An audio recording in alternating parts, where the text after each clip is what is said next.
Hey, Chris, I think we can start so that guys can just like follow along. Okay, all right.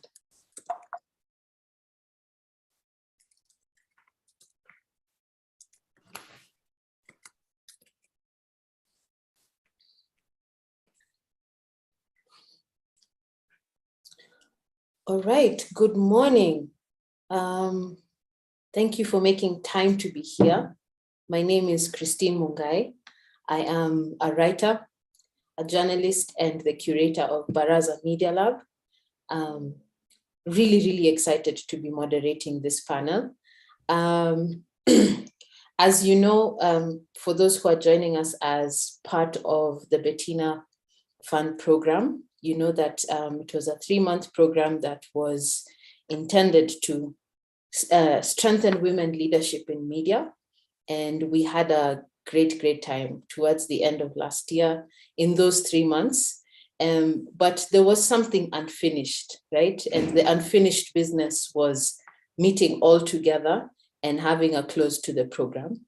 And so in that light, I'm going to hand over our first speaking remarks to Caro Kriel. She is the Chief Executive of Thomson Foundation and will set us off for this 1 hour, but also tie together what the mentorship program was all about, what it achieved, and really what we're looking forward to in the future. Caro. Thank you. Good morning, Christine. Good morning, everyone. And thank you so much for having me on. It's lovely to be here.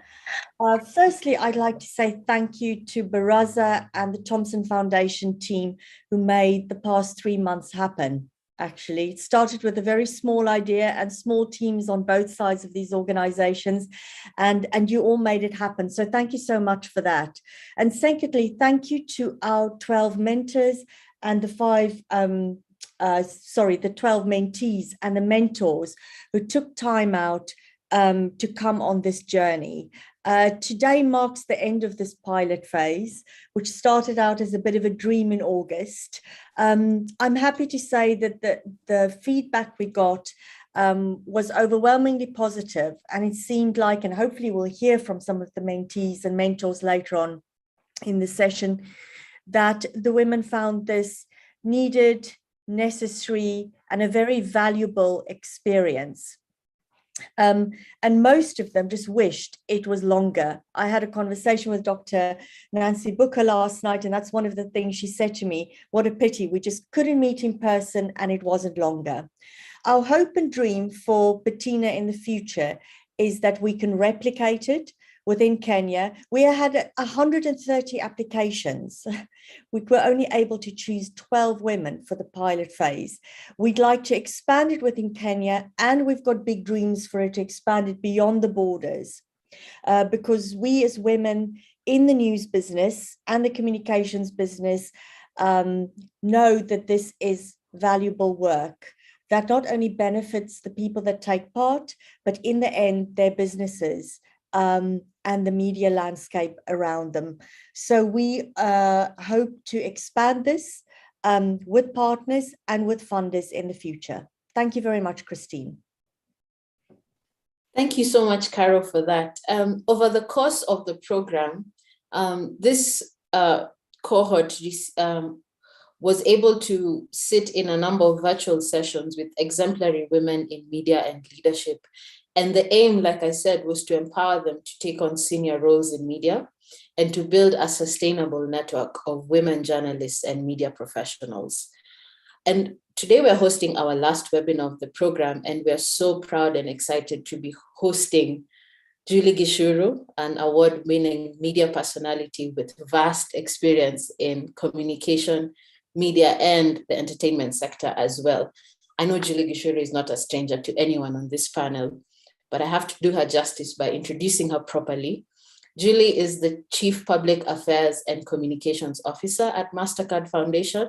She oversees corporate, programmatic, policy, and thought leadership communications, and has a team spanning Africa and Canada. Prior to her role at Mastercard Foundation, Julie had a 2-decade career in the fields of broadcast, print, digital media, and development communications at some of our leading media houses in Kenya, Of course, you know them, such as Capital FM, KTN, NTV, and Citizen TV. This is where I'm sure most of you are familiar with Julie Gichuru, at least on your screens.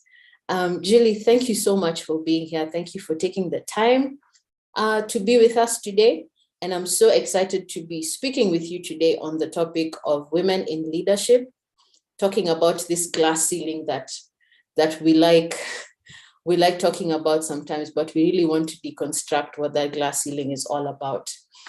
So just a bit of housekeeping. If you're joining us on Zoom today, please use the chat window at the bottom of your screen to share your comments. If you specifically have a question, you can use the Q&A window. It's right at the bottom of your Zoom screen. It's right there. We'll be taking questions as the session goes along, so you don't have to wait for a Q&A time at the end. You can go ahead and just be engaging there. If you have comments, if you have reflections, just go ahead and put them in the chat, and we'll make sure that this is an interactive session where you get to be heard as well. All right. So Julie, I'm just wondering if I can start on a personal note, right? I know that your career precedes mine by some years, but in my own journey, I did not have many women who were in these leadership roles. They were really the minority, right? So I just want to hear from you. Did you have women in leadership or mentorship roles as you were coming up in your media journey? What was your experience like as you were establishing your career and as you were growing in your media career? Thank you. And first of all, thank you for having me, and great to connect with you all. And I really look forward to hearing questions and comments from the mentees, and happy to be here. So yeah, were there women in leadership during my journey?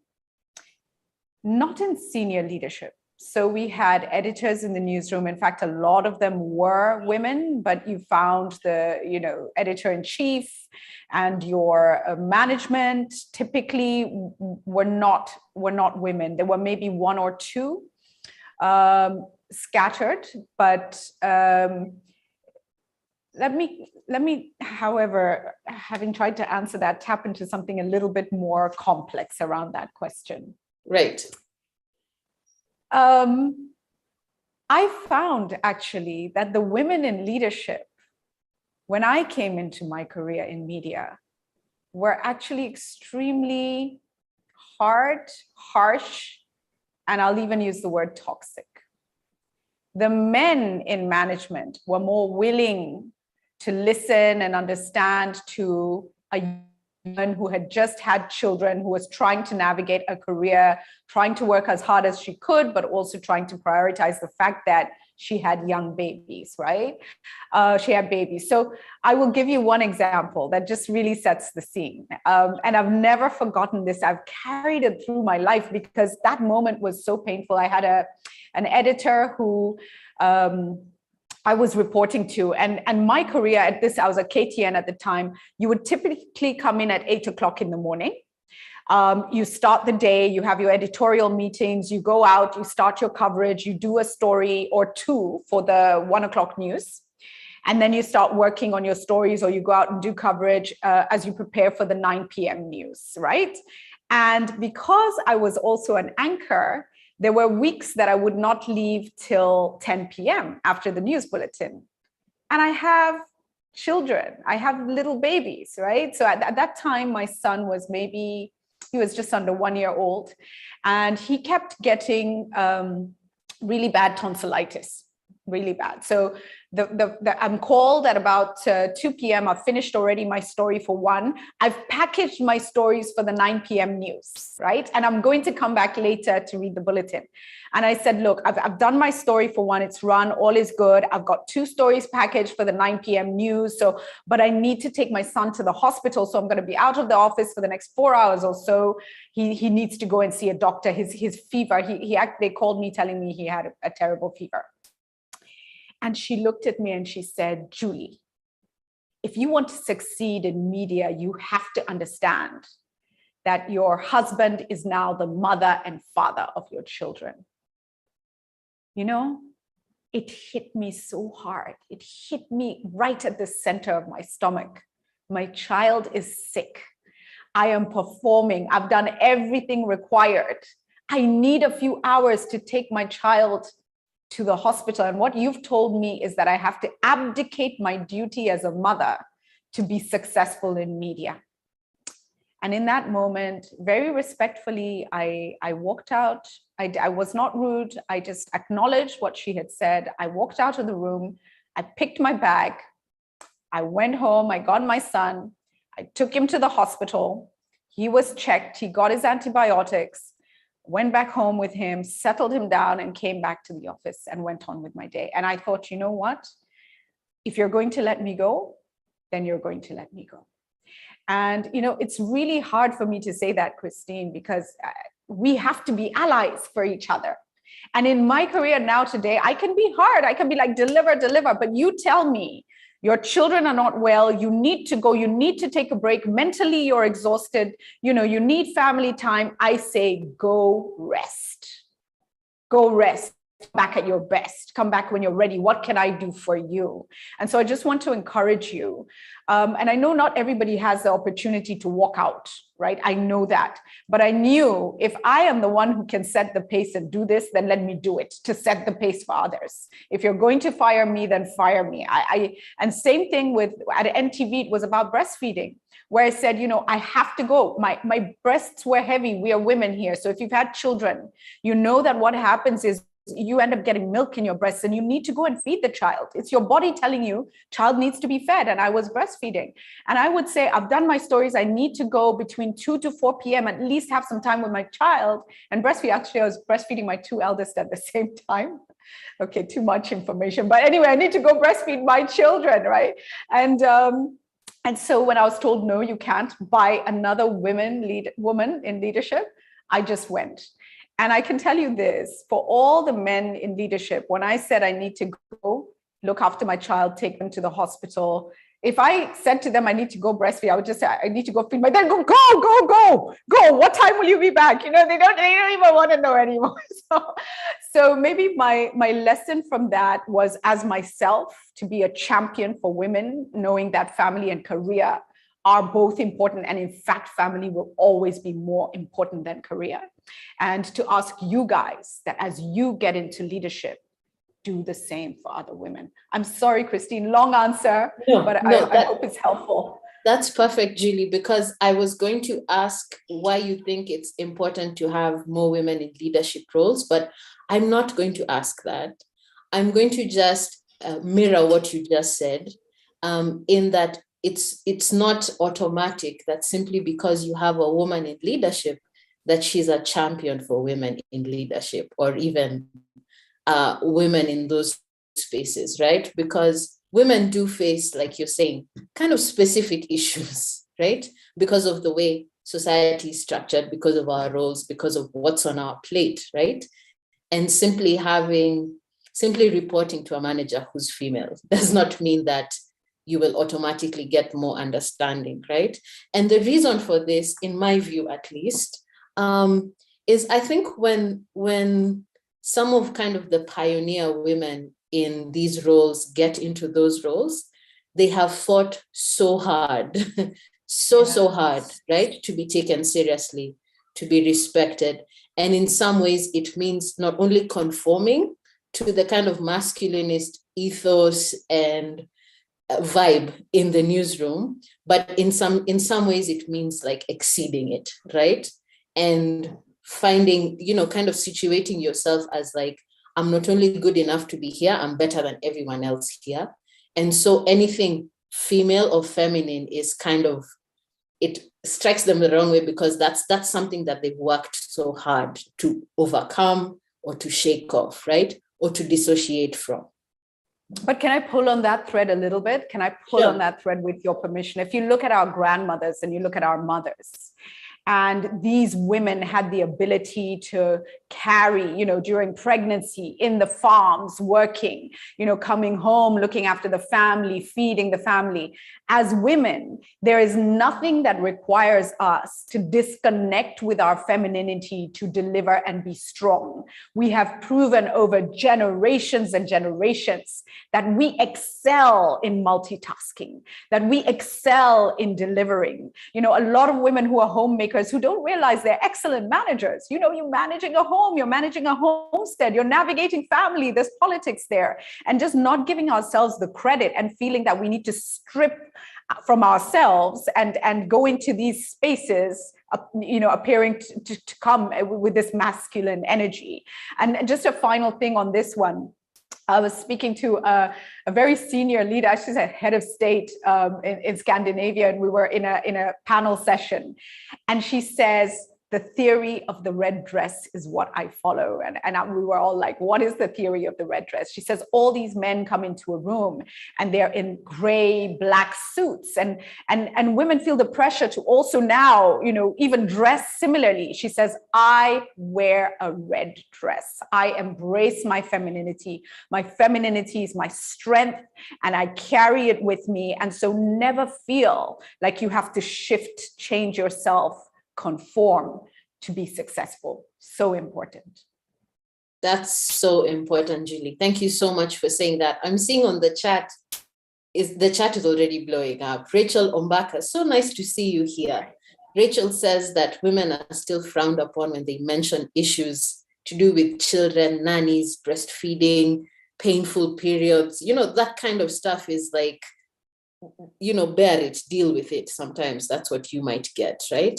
But like you say, Julie, sometimes men are a little bit easier to kind of push through with these issues because they don't even want to engage. They're like, just go. And I have used that extensively in my career. I just tell it as it is and just go and handle what's happening, right? But what kills us as women is that expectation that will cover it up, that will hide it, that we should not talk about it. It should not feature. We should work like people who don't have children, like people who don't have families. Like we should strip ourselves down of our femininity, of our lives, of what makes us who we are. That's the thing that brings the mental health issues and the stress, right? So I'll keep us engaged with what I'm seeing in the chat. Please, let's talk to each other there.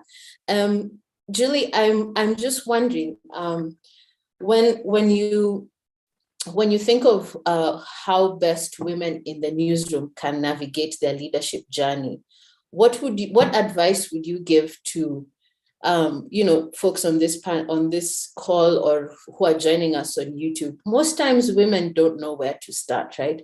You said that one thing to not do is to strip down your femininity, right? Is to conform to like the masculine energy. And anyone who has worked in a newsroom knows that the majority of newsrooms really have masculine energy. So how would you advise someone who is just starting out in this, maybe has been given a role as a news editor or an assignments editor, kind of mid-level responsibilities, but really has sparked some kind of ambition for them? Where would you say that someone like that, a woman like that who's watching or listening to us could start? Yeah, I didn't start there. I started at the bottom. So let me almost try to answer it by taking a wider view of it. And I came in, by the way, from a completely different career. So I came in, I studied law, and then I worked for a year to save up money. That I did an MBA. And my perspective really was that education was my armor. I was very aware as a young woman that I was not bad looking. But I thought that was a risk rather than an asset. I thought that what that does is it makes people put you in a certain box. and try to treat you in a certain way and limit you and assume things about you. And I said, the armor for my life will be education. So I tried to push myself as far. My parents did the best they could, and I tried to push myself as far as I could. So I worked for a year and opted to do a master's, and my master's that I chose was in business administration with a focus on world trade law and international business. Then I came back to Kenya thinking I would leave and go back and do the bar somewhere else. But I came back, and my heart, I met my husband, and my heart, I stayed, and I needed a job. And I remember just when my husband and I were courting, I was living with my grandmother in Dagoretti. My parents had divorced. Sorry, long story. But the truth of life is that you navigate all these personal challenges alongside building a career. So maybe it's good for me to walk you through this. So I'm living in Kawangware with my grandmom, and I can't take money from her. I'm trying to think, how do I bring food to, how do I help her with her bills? And that's what I'm supposed to be doing, as a young woman with all this education. And I kept trying to get a job. I couldn't. So I just kind of walked into KTN, and I thought, let me just do a screen test. And I did a screen test, and I got a call, and they asked me start on a Monday. It was a Thursday, and I was blown away. And I asked, why did you pick me, and why are we going ahead? Because again, I had this chip on my shoulder. I don't want to be in spaces for the wrong reasons, right? And they said to me, it's because you have a legal background and a business background, and we're having challenges with our law reporting and our business reporting. And I was like, great. So I went in and I actually started reporting from the courts. Now, I have to tell you, when you're thrown into a newsroom, almost like an intern, and it was unpaid, so I wasn't being paid, but I knew it would be the start to something, so I had to go in. When you're thrown into that situation, and for some of you who may have been there, tell us in the chat if it's happened to you. You walk into the newsroom, it's dynamic, there are people you've seen on the screen or you've heard on radio or whatever, it's really intimidating, and everyone just kind of looks at you like, a new one. And you have to figure out how to swim.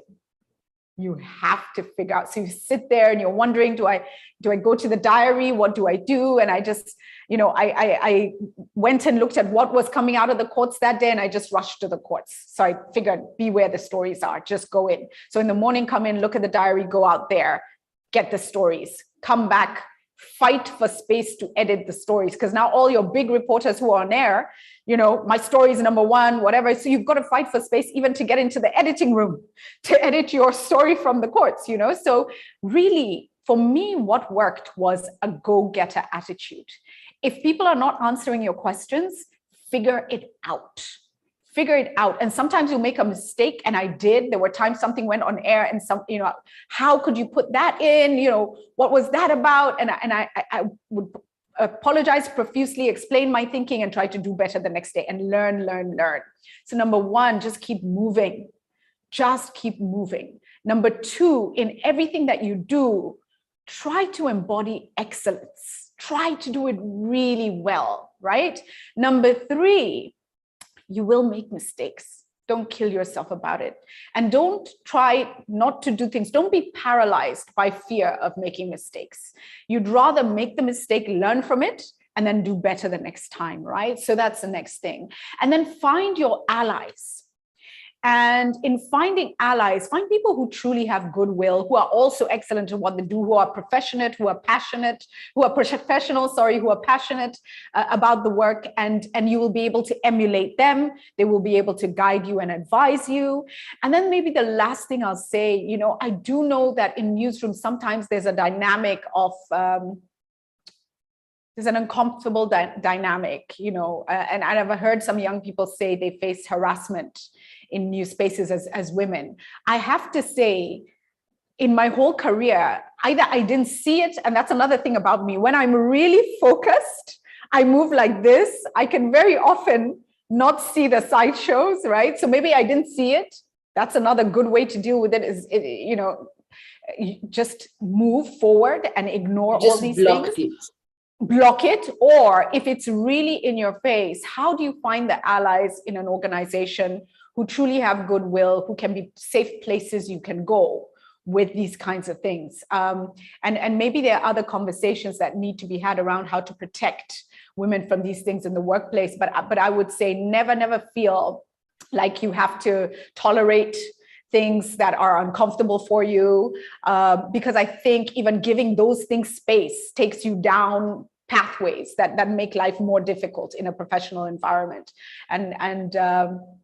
And people know where you are, and they know they can't play games with you. You're professionals. So I think the most professional women, that I've seen and I've worked with have been, strong, do not tolerate any kind of ridicule, abuse, harassment, have always been able to plow through in spite of the challenges. So never feel scared to develop that strong muscle and to be very focused in what you do.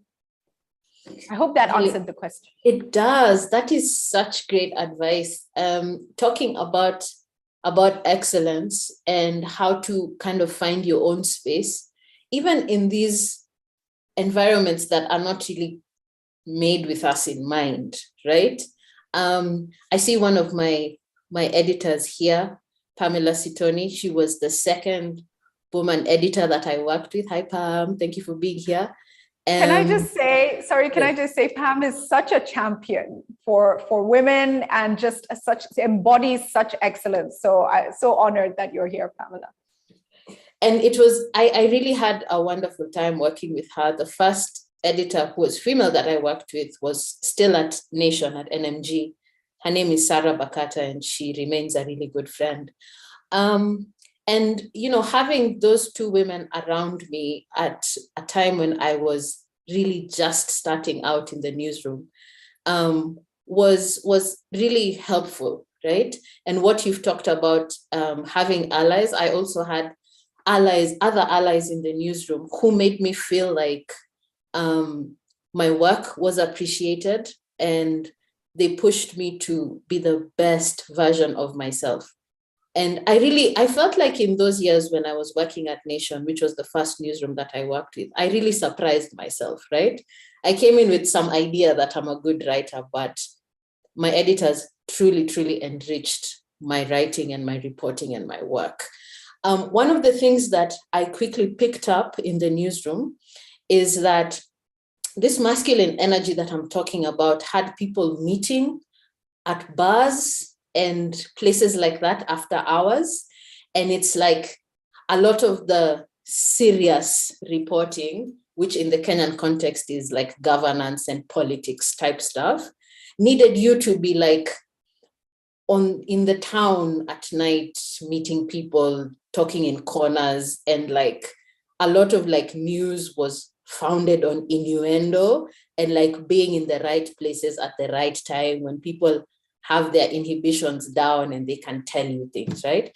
And immediately I knew that this was not going to cut it for me. I could not be that person who was like trolling the bars and like had politicians on my contact list, and like in some ways young male reporters do this a lot, and they don't realize that this is not feasible for like a young woman, right?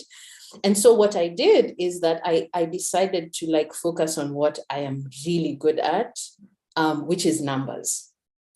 I was a reporter who would crunch reports, data stories. The reports would come from the UN or from, I don't know, all these agencies, the budget, the economic survey. Like, most reporters did not have the patience to sit down with 300 pages of the economic survey, but I did. And it turns out that very few reporters in the newsroom had that kind of skill and that kind of ability to like distill dense information quickly, right?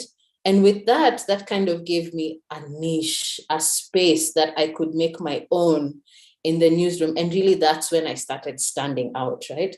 Julie, was that, and in your case, you say that law reporting and business reporting was like that space. It was your niche, the place you could make your home in a way that, okay, people are, in the bars with their contacts and their sources or whatever. And you're like, let them do it. I won't do it, but I know that they cannot do what I can do. Is that a fair representation Yeah. of what? Yeah.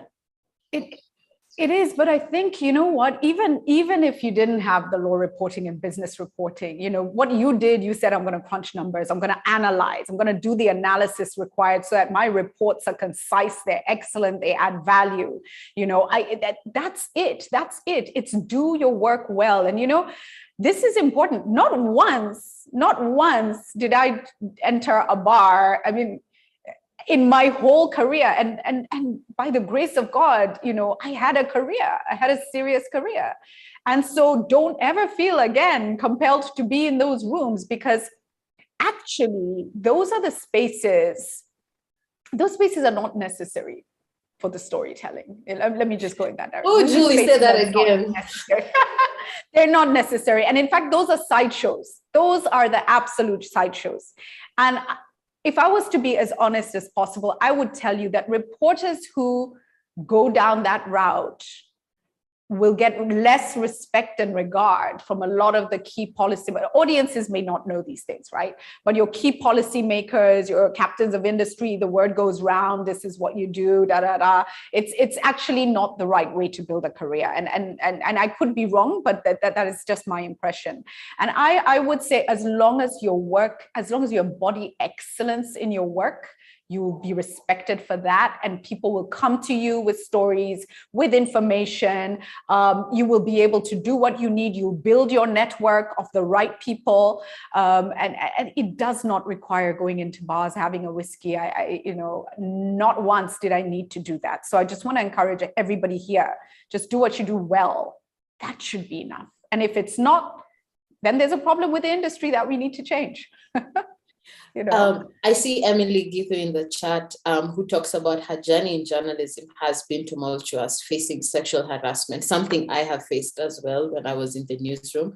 And because of this, she dropped out, but she found a space in digital, right? Which is something that maybe we can talk about a little. I found in the past maybe 8 or so years, this digital space being such a refuge. I love how it provides such opportunities that you do not have to be in those systems and in those spaces that don't work for us. I love what Emily has just said, that she loves where she's at and how flexible her job is. And her advice is pivot. And she says, you don't have to bend to cultures that don't serve you. Thank you so much for that, Emily. That really just summarizes all of it, right? I know that the majority of the mentees here who have media startups, their startups are, you know, find a home in these digital and social media spaces, right? And despite the toxicity and everything on social media, there is a level of refuge and possibility that I find in those spaces. And I'm so glad that they exist, right? After leaving NMG, since then, my work has majorly been published on online publications. I can work from home, I can work from wherever. I don't have to attend 8 a.m. editorial meetings or 3 p.m. editorial, like I don't need to be part of that whole thing, right? And so I just want to encourage everyone here, there is room, there is space, and don't lose heart and don't lose hope. There is a way to find a way for yourself, even in these systems that were not made for us. Julie, that covers our networking question. And I'm just wondering about maybe pivoting it in a different way about relationships, right? Some of that schmoozing in bars and everything, like you said, is not necessary. In fact, all of it is not necessary, but relationships still matter, right? And I'm just wondering what advice you have for us on that level. Some of the most enriching relationships that I've had really have guided me in this journey. And I'm just wondering if you have any advice or anecdotes for us on people who were really instrumental in your journey, the relationships that you treasure, and what made those relationships special? Yeah, that's an interesting one. So for professional relationships, I think right from the beginning, when I started my career, it was Isaiah Kabiru, who at the time was at KTN in the Standard Group. And he's the one who was my first manager. And he provided very candid feedback, what you are. Then he's like, so that accent of yours, can you sound a bit more Kenyan, everything to that kind of things like Kenyans want to hear, they want to hear that you're Kenyan, so those kinds of, and then to the stories, to how to refine how, my storytelling. Then after that, it was Capital FM, where, I started as an intern at KTN. I wasn't being paid. And, I told you I was living with my grandmother, and, the shame of your grandmother having to be the one buying food was hard for me as a young woman. So I needed to earn money, and Capital FM reached out and called me for an interview. And I didn't want to leave TV and go to radio. And I didn't know anything about radio. As you know, my background was not media anyway, but I went in, and then Phil Matthews became a mentor. He was also very, very hard. He was get it right. He was, be concise. He was, really unrelenting, almost military in his precision. But I'm so thankful for that, then after that, coming back into the world of TV, it was Ian Fernandez. Who became, and I know in Kenya, we will know a lot of these names. I think you will know these names. And you're seeing a pattern. These are all men at that point, but there can be great male mentors. There really can. Farida Karone then became a mentor for me. When I first came into the industry, she was also a reporter.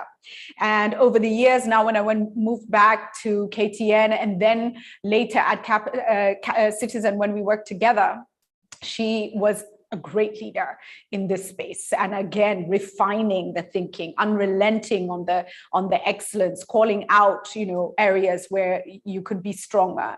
So there've been a lot of people on the journey, but I also have been mentored by people who I was not necessarily close to. So watching, people who I admired in the news space, looking at how they did things and saying, I like that. I don't have to take everything about them, but I do like that approach and understanding it better and modeling some of what I did to align to the excellence that I saw in others. So there's been a lot of that. And just, again, find the allies. Mm-hmm. I see a great comment there about somebody was saying how they work with somebody else, go through each other's stories and just refine each other. That's a great practice. That's something really good to do. That's really wonderful. I'm seeing questions in the chat window that I have as part of my questions, which is confirmation that I was on the right track as I was preparing for this conversation. And I'm going to ask Deborah's question. Hi, Deborah. Nice for you to be here. So it's about media, it's about management, right? She says Caro and Julie are both managers, and I would be interested, as well as Deborah, in hearing what your challenges are in managing women and men. Sometimes there's no difference, but sometimes there is. Do you have any experiences that you would say that as a woman now who might be in charge of managing a team, what are some of the pointers? What are some of the things that we should put at the back of our minds? Like you said, what should not be happening is kind of being so hard and toxic and like, if you don't play this game by these rules, you're out, right? But what would you say about managing a team of both women and men? Is there a difference? Are there some things to keep top of mind? Yeah, that's a really interesting question. I think for me, it's less about the sex and more about delivery, right? Less about the gender, sorry, more about the delivery. I think ultimately with women, you get the best out of them when they know that you have their backs, when they know they have the space, and when they are able to really focus their minds on the work, because the rest is covered. If they go home, if they need to micromanage something, they know they have the room, and so they're able to give you their absolute best. For men, I have sometimes found with a few of the men I've managed, even just helping them also understand that they also can spend some time at home. And just in the casual conversations you have with your team members, I remember one gentleman coming back to me and saying to me, I never realized that as a man, I also should be focusing and prioritizing my family. And that conversation we had 2 years ago, it really changed the way I think about work and family. And I started to say, actually, I don't, I work to support my family. So my family has to be a center. And, it really helped. So I think even with men, there's a journey there to help them really deliver 100%, because they're able to now also understand how to balance. And there are some challenges there, the way we socialize men, the way we bring up men, and we don't give them the ability to feel that their own time, their mental, health, their well-being is also very, very important. So, but having said that, for me, it is, how do you pull out the excellence in an individual? How do you enable and support a person to deliver their best, to find their life purpose, to connect, to work in a way that satisfies them internally, right? Takes away all the stress so that they are able to deliver with joy and with pleasure. Sorry, I'm in a really hot room and I just got a bit of relief. So but anyway, so I think that's the challenge, is less about the gender. It is about identifying which of your team members might be under some pressure. And there've been time I've been speaking to someone, the work is really intense.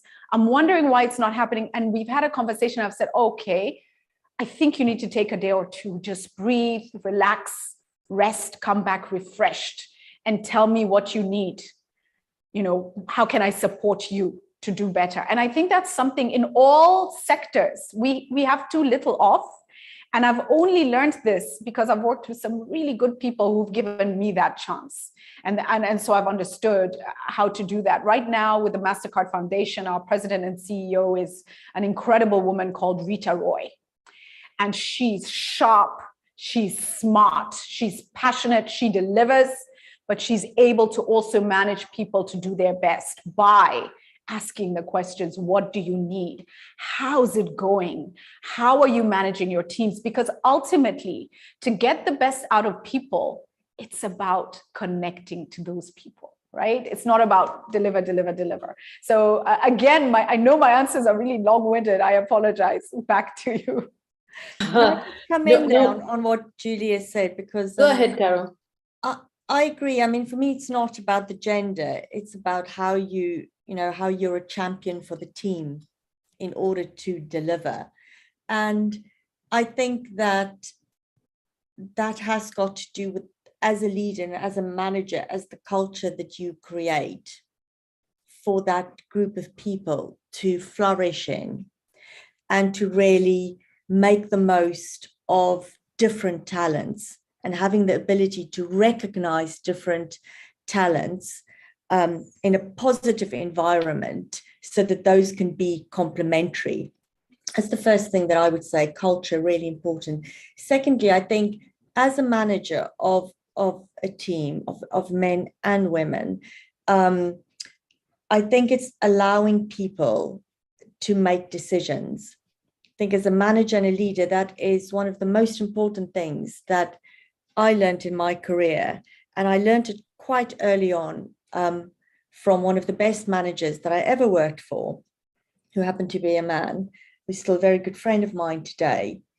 But when he appointed me to a leadership position very early in my career, when some people thought I'm too young, too foreign, too inexperienced, because I was a South African coming to work for an American organization in London, he did a very important thing, and that is he made it very clear that I was the one that was making the decisions. So if you're going to give someone a job as a manager, if you are the leader in the newsroom, there's no point in appointing people if you're not empowering them to make decisions, and if you're then not going to stand behind them when they make mistakes, or be available to them to give them advice or have their back. So I think that to me is one of the key things that I think managers and leaders need to do it to lead a team successfully is to do that and lead by example doing it. That is so helpful, Caro. Just to tie together what you've both said about creating a culture. I remember listening to one of my colleagues, Aman, who, because of this awareness that had come to him being around female colleagues, he started picking up his son from kindergarten at 3 p.m. every day and then coming back to the newsroom after. And when he started doing that, women going to take care of their kids for a couple of hours stopped being an issue. Suddenly, miraculously, it was not a problem anymore. And it's so amazing. It's annoying, but it's also one of those things of like, if the man is doing it, if, you know, there's a level of culture shift that happens when either certain numbers of people start doing something or people in privileged positions start doing it. Then the people who needed to have to work so hard to be allowed to do it. Now, from that day onwards, no one had to ask for permission to go and do school pickup, which is in some ways a bit strange. Since we're still on the management question, I'm going to bring Noan's question to us. She says she's curious to hear your experience in managing younger people. That's very young millennials and Gen Zs. What are some of the positives and negatives that you've encountered? So these are workers in their early 20s to early 30s right now, who are just starting out in their careers. They come with a very particular kind of ethos, if I am to call it. Do you have any experience in this? And what can you share? Go ahead. I do. I think Gen Zs are remarkable, first of all, let me say that. I think they are sharp, they are fast, they are so informed just because we live in a world where information is coming from everywhere, right? So they're a whole different level of person, but they work in a different way. And I think the world is shifting. It simply is. And even the COVID realities taught us that maybe there's some things we could learn from Gen Zs, you know? And I remember when COVID happened and I was like, hold on a minute. I just thought about it. I was like, we used to get into leave the house, sleep somewhere, leave the place where you sleep to get into transport. In Nairobi, typically to be on the road for an hour, maybe 2, to go to another place, to do work, to get back into transport, to head back. And then I thought, wow, what inefficiency. We had packed our world, our realities with inefficiencies. But because it's what we did, we just did it. And you think about a Gen Z and the fact that the way they approach life is so different. It's, why should I do it at this time? You know, I've heard that whole idea of I work really well in the evening. That's when my brain is popping, you know.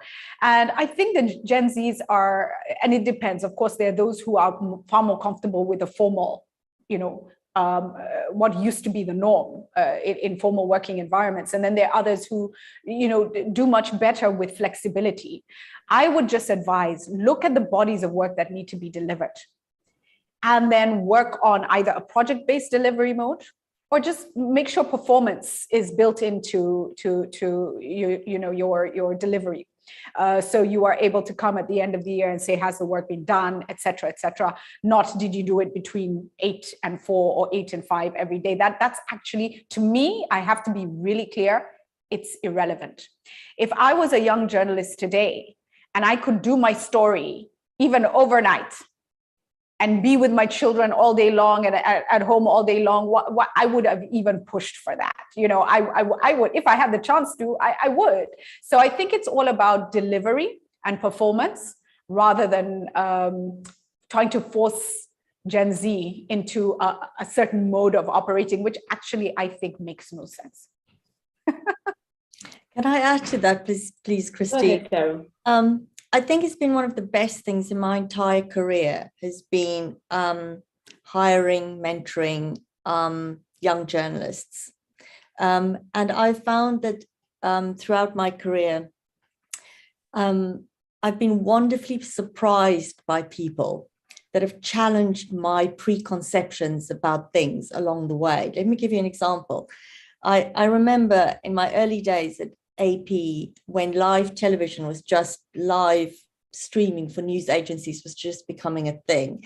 We were hiring for a position, and it was incredibly pressurized job, right? You're handling multiple feeds from different parts of the world, different time zones, different languages. And one of the people that applied for this job was this young guy, and he walked in and he literally looked like he was in a young rock band, right? He was just super trendy, hair all over the show. And I looked at this, and I thought, right, this is going to be interesting. And I remember asking him, so do you think you'll be good under pressure? And he said, well, I've run a nightclub. What do you think?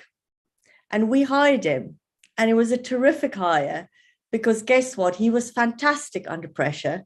And today he's a correspondent for a Swedish television station. He's built a very successful career. But that day showed me that never let your preperceptions about people throw you off course. Listen to what they're saying, especially that when they're from a younger generation. And I think working with, as a manager today with Gen Z, you do need to, I agree with Julie, you do need to think differently, because people think differently.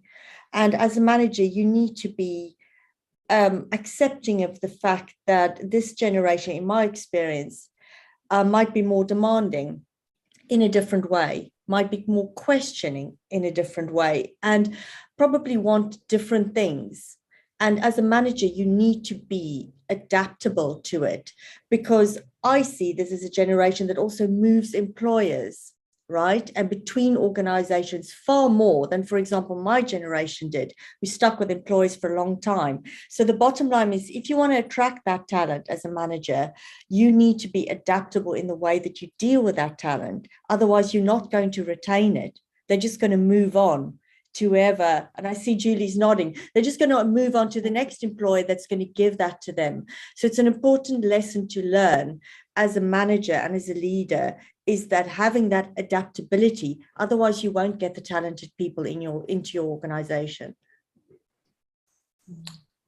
Thank you so much for that. I see Jennifer's question on starting a media startup, but I'm just going to put pause on that and finish the conversation on management. I'm going to take Harriet's question. Harriet Atiang is one of our mentees, and she is based in Kakuma.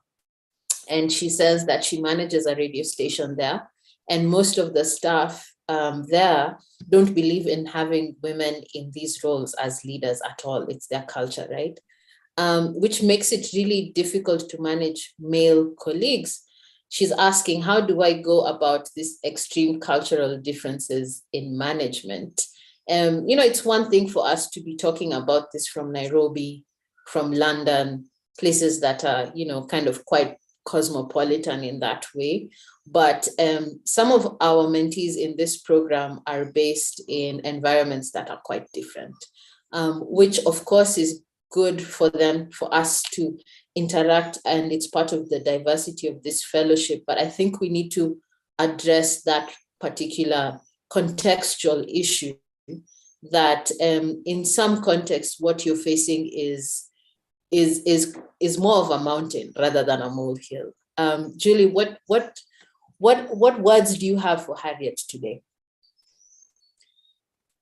Yeah, first of all, Harriet, great to connect, and thank you for the work you're doing in Kakuma, and how exciting, but how challenging, right? So I wonder if it really is about, in your actions, without even having to force them to realize it, showing them why it is important to put women in leadership positions and to see women for the value that they truly bring to the table. I think it's being able to drive success for the radio station and showing them how they plug into the success. And as a leader, showing how your leadership enables all of that to happen without, without having to, overtly do that. It's just a journey that you're going to walk. And I think as you have milestones, being able as a team together to recognize the milestones so that they see the growth and celebrate together, and also being able to recognize them. So it's just being a good manager, being able to recognize them when they do well, being able to be firm in your leadership, but fair. I think it is just the long walk. It's a marathon, day to day, proving to them that indeed women in leadership add incredible value. And, this is so important, because can you imagine how many people you can influence?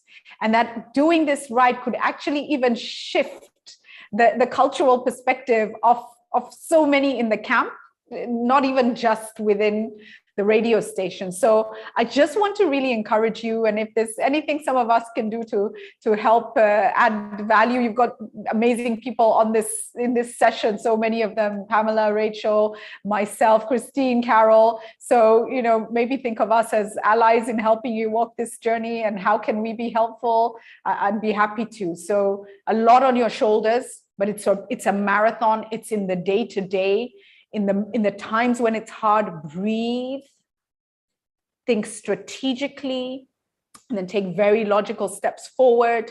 Be firm but kind. And in that kind of leadership, you will make it clear to them why there's value in women being in leadership, I think. Absolutely, Julie. Harriet, think of the long game. Essentially, this is not, like Julie has said, this is not a sprint. It's not going to be quick wins or low-hanging fruit, or just think of it as a marathon, and conserve your energy. In a marathon, you don't take off the blocks with a burst, right? You pace yourself. So just remember to pace yourself through this, and like we're saying, it's a long game, yeah. Caro, I see you have something to share. Can I just add to that? One practical thing, Harriet, that might be useful is, usually within a group like that, there are some people that are the main influencers of other people's perceptions as well, right? And I sometimes have found in my career, it's very important to understand specifically those people, where they come from. And if you have a one-on-one conversation with that person, sometimes you'll find out things about them, right, that you wouldn't necessarily find out if they're in a group or in a formal meeting. I'm a firm believer in celebrating success as a manager publicly for the people that you lead, right, so that everyone can see that. But especially if you've got someone who might be, opposed to your leadership, but you know that they have a passion for a certain kind of story, or a passion for a certain project that you've given them, and they deliver that, and especially if it's very successful, make a point of calling them out, of celebrating their success very visibly for your team, because that's how you chip away at the opposition, I think, in small steps. Because we're human beings, we've got things that we like, that we don't like, things that we're passionate about, and things that we're a bit meh about, right? And if you can find the people that are, in your team, and identify those things that really make them happy, and from time to time be able to really celebrate when they do those things well, I think that will help you in building culture and showing your leadership and breaking down opposition. That's really wonderful. Thank you so much for all that. And Harriet, I hope that all of that is helpful to you. We're really coming to the end of our time together. It's amazing how fast an hour flies when we're having these conversations. But I want to make time for two last questions. I want to ask the last question, but second to last is Jennifer's question about starting up a sustainable media company. Julie, what are some of the lessons that you've learned when it comes to establishing a business, or moving from idea stage to actually, making a real product or a real impact in the world, through a media startup, a media idea, a program idea. What are some of the lessons that you've learned in that? Yeah, so anybody going into entrepreneurship, expect the unexpected. And be ready. A whole load of responsibility ends up on your shoulders. So I've gone through quite a journey, which I'll walk you through in a moment. But when I set up the media house, Aramis Media Limited, it really was because of my passion for driving a different kind of conversation. I was exhausted with our newsroom conversations, and I couldn't do it anymore. I frankly could not sit with the same people having the same conversations. This political chess game going on. They keep moving parts, but it's the same people over 2 decades. And so I was just tired. And I had this show, Africa Leadership Dialogues, and I was so passionate about Pan-Africanism and Afro-optimism and opening up the continent to each other and inspiring ourselves to be better versions of ourselves through emulating some of the leaders that I think are role modeling, behavior that we could emulate. So started that and went into now producing the show and doing something called Great Debaters Contest. And really, I did these things because the media house refused to do them. I kept kind of trying to push, let's do this. And they were like, no, nobody's interested in this stuff. So I said, okay, let me do it myself, because I really feel we have to give young people an avenue to debate and articulate issues. And we have to feature some of the conversations we're not featuring in news with leaders that I think could inspire, educate, and we could learn from in a different way, right? So that's really why I went into it, because I felt there was a gap. Went in, got set up a studio, equipment, everything, wanted to do all these different TV shows, then found actually that the money was coming in more for something different. It was for me to drive development conversations. It was for us to package, development related content. So it was really hard, and you have to be ready if you're going into entrepreneurship to walk a difficult journey, to walk an unexpected journey. And I found that what I was earning as me was actually paying salaries for everybody else, and it was very difficult to get these other work streams moving. So the unexpected happened. But we really grew in the space of development content, and that became our niche. And we were working with all kinds of organizations, the World Bank, the IFC, various different UN agencies, private sector partners, very, very many of them, because they needed content that spoke to issues in a very clear way, and that focused on development, right?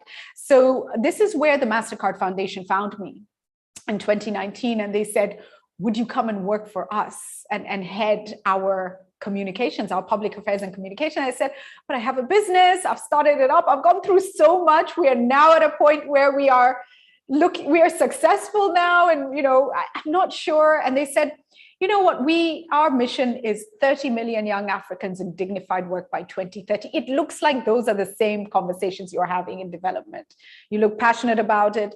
And we agreed, let me just work with them for 6 months, as a consultancy and see. And within 4 months, I so enjoyed the work. I said, I'm coming in. So I sold my media organization at the end of 2019. I came into the foundation and have now for just over 2 years been working on this incredible mission. And you guys might know Wings to Fly with Equity Bank for many, many years. Right from the onset, we were, the main funder for Wings to Fly. We've just kind of stepped out and we are pivoting to see what we will do in secondary education in a bigger way across Africa, but we will continue with that. We've got over 40,000 scholarships for young Africans in our scholars program. We're doing a lot around financial access in agriculture, in manufacturing, many different spaces. So, we are a foundation that is really committed to Africa. And maybe the reason why I take you through that journey is to say, entrepreneurship is about problem solving. And sometimes you will problem solve in a media organization because you're able to tell stories that shift the needle. Sometimes you'll find when there's a wall there and you find you've reached the end of your season, you might go into a different space. And so, I went into entrepreneurship And then there came a time when I realized my problem solving would be served better in a foundation that was working across Africa to help Africans transform the continent, you know? So it's difficult. You have to ask yourself the why, and you have to ask yourself, where is your why best served?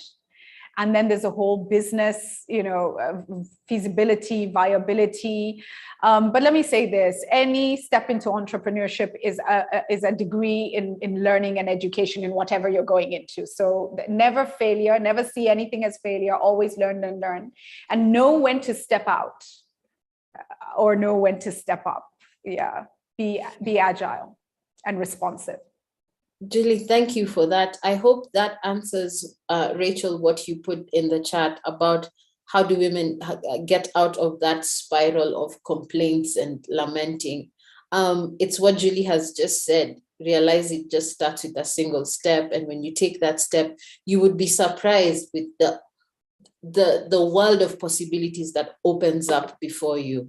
So many of us have this experience that when you actually take that initial step, it's like the universe was waiting for that.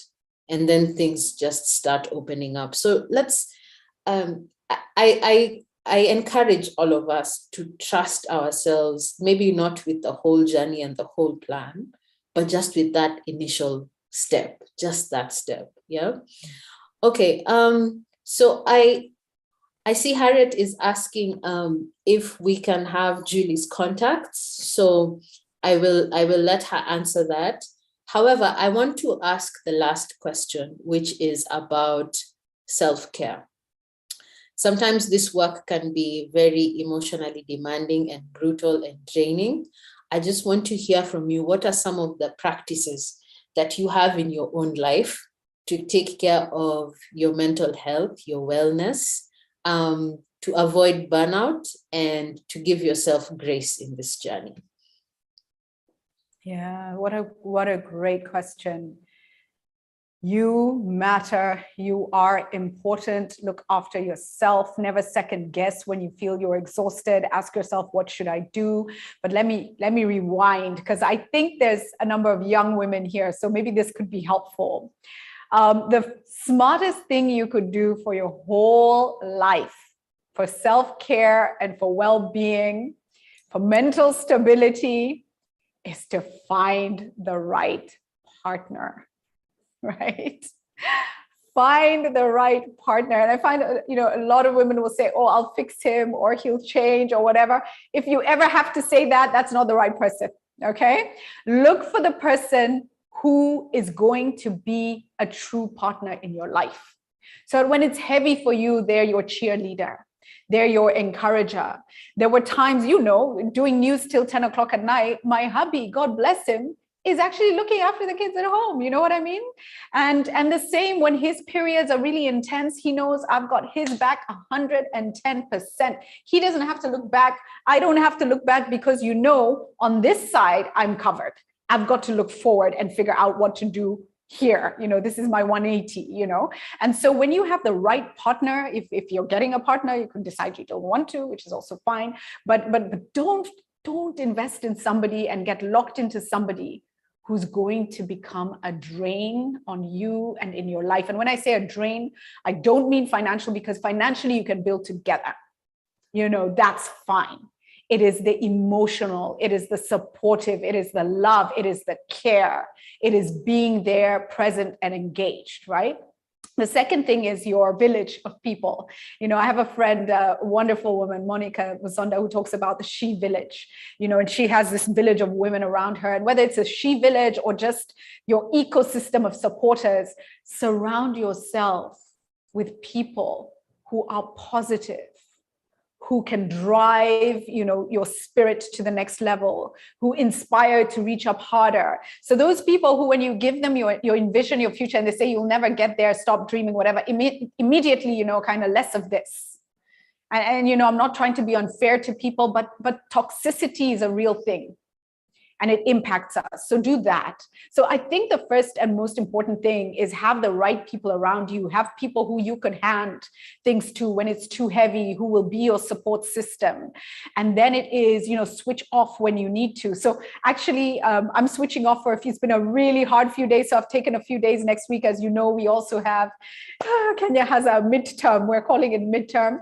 Today, of course, we're marking the passing of former President Mwai Kibaki and just really thinking of his family at this time, but when you feel you need to rest, take some time and see who are the people around you, even in the workplace, who can step in a little way here and there to cover some of the gaps. So give yourself that time. But the best thing you can do for your life, have the right partner and invest in relationships and people around you who are supportive and who grow you, who are there for you. Julie, thank you for that very candid note that we are ending on, that a lot of our success, I would say some part of it, right, depends on our own effort, but it also depends on the context that we are embedded in, right? And for many of us, that primary relationship with your significant other takes up a lot of that external factor that that shapes our options. I don't know if that makes sense. If you have a certain kind of person, then it means that you have a certain set of possibilities and options available to you. And I just hope that for us on this call, that the options and the possibilities that are open to us, that we realize that so much of that depends on the kind of person that you are in partnership with. Yeah. That was really helpful advice. That was really helpful advice. And I have to say that this conversation has been so enriching, not just for our attendees and those who are watching on YouTube, but for me as moderator. I mean, I feel so uplifted and encouraged. And there's a way that I still feel like I am in the formative stages of my career, even though I've been doing this for a decade. I feel like there's so much that I haven't done yet, right? I feel like there's so much more to do. And in my own mind, every year that passes, I feel like I'm still taking off, right? But I also know that there's so much that I've been able to achieve and that I've been able to do. So this was really helpful for me as well. Thank you so much for everyone who has participated in the chat. This chat has been so exciting and enriching to even read. Thank you for your contributions. This conversation has been wonderful to see what you have brought to the table. I just want to close now by handing this back to Caro. Carol, do you have any reflections that can serve as... Julie, go ahead. Go ahead, Julie. I see you. So sorry, just before you close and hand back to Carol, I just want to say thank you so much for having me. I've really enjoyed this. I just wanted to comment on a couple of things. I saw some of the messages around sexual harassment. I just want to encourage us all. How can we work together to say zero tolerance of harassment, abuse in our newsrooms and in our media and communication spaces? And I would be really happy for us to set up a meeting to go into how do we make that happen. And I realize this is primarily something that affects women, but there are situations where it may affect men as well. And I think it's something we need to look at, and I would want to walk the journey. I want to just mention, I saw someone talking about Toto News. Sorry to just scroll a little bit. I think it's Jennifer Kaberi, if I'm not mistaken. I was on your website a week or two ago, just by chance. And I really love what you're doing, and was even going to reach out to learn more. So just, it's really interesting to see that. And then the final thing, somebody had asked for contact. Absolutely, Christine, you can email my work email to the mentees, and it would be great to connect with them. So thank you. Thank you. Thank you again for your generosity today. Julie, you've really been generous with your time, your space, your energy, and we don't take that for granted, even with your own personal stories and how, your journey. Thank you for your generosity in sharing that with us. Thank you. And just to take one more minute of your time, just to say that, I mentioned the MasterCard Foundation and our work with young people.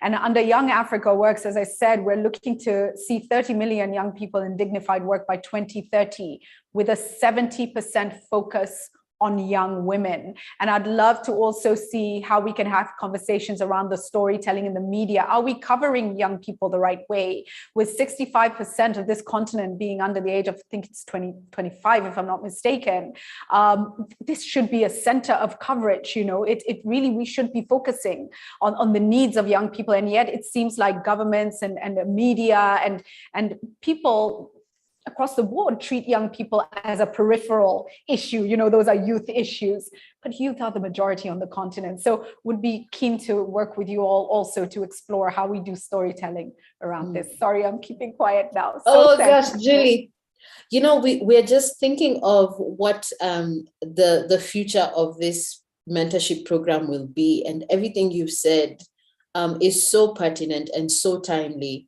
What Florence is on the chat saying that she's a champion for standing up for fellow women journalists in the newsroom.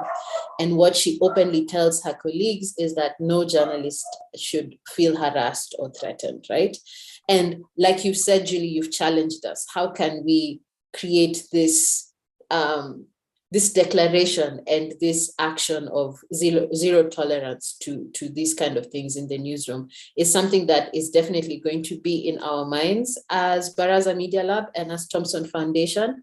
And just to hand this back to Caro, going from what you've seen, what you've read in the chat and what we've discussed today, where does that leave us as TF, as Baraza, as the Bettina Fund, and particularly for this cohort, which was the pilot cohort, right? They were the ones who really established this thing and made it real from idea to reality. We wouldn't have, this would have remained a discussion between TF and Baraza Media Lab, but these women trusted us, right? That's why they applied for the program. Caro, how do you leave us? How do you set us off in the world now? Well, I think my main takeaway is that it leaves us with work to do. And having listened to Julie and to Christine and to the fantastic women and some men in the chat, it seems to me like we've got a group of people to do the work with, and we've just started on it. So I see this as the start of a very exciting journey. Julie, I'll be reaching out to you, I hope you don't mind, over the next few weeks to continue the conversation, because this is so inspiring, but I think also so necessary. These are difficult topics, and these are topics that Thomson Foundation works around: women, storytelling, changing the African narrative, sexual harassment, what's happening in your newsroom leadership. Clearly, these are topics that resonate and can make a difference. So my main takeaway is there's work for us to do, and I'll be getting on the phone. Thank you. Thank you, Caro. I look forward to your phone call. Thank you so much, Julie, for taking part today. And it's just been terrific listening to you, Julie. And so enlightening. And can I also just say thank you to Christine? This is the second webinar that I've been on that Christine moderates, and she is really excellent at it. Absolutely. Just a big thank you to you both. I wonder, Carol and Christine, we have been running a public awareness campaign with the Africa CDC around COVID-19 and saving lives and livelihoods, and have a little video. Would you be open, as people are jumping off, for us just to be able to play that? Would that be okay? Just Excellent. To inspire everybody as we say goodbye. What a wonderful note to end on. Thank you. Yes, play it. Thank you. Thank you. Thank you. We'll play that just in a moment. Thank you all so much. Stay safe. Thank you very much. We're shutting down Corona drama.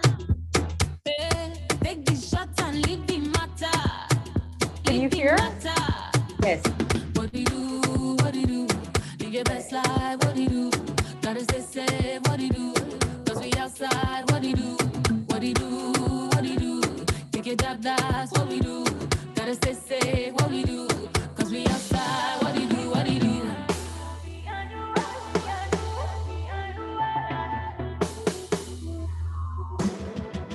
It's up to us. It's up to us. It's up to you and me and me. It's up to us. It's up to us.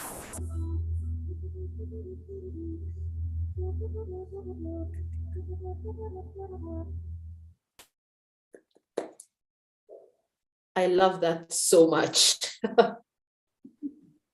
Thank you all. Thank you. We're all in together. Just everybody stay safe and well. And thank you for having me. Go and Thank have you a so great much. day, y'all. Goodbye, everyone. Have a lovely day. Take care. Bye.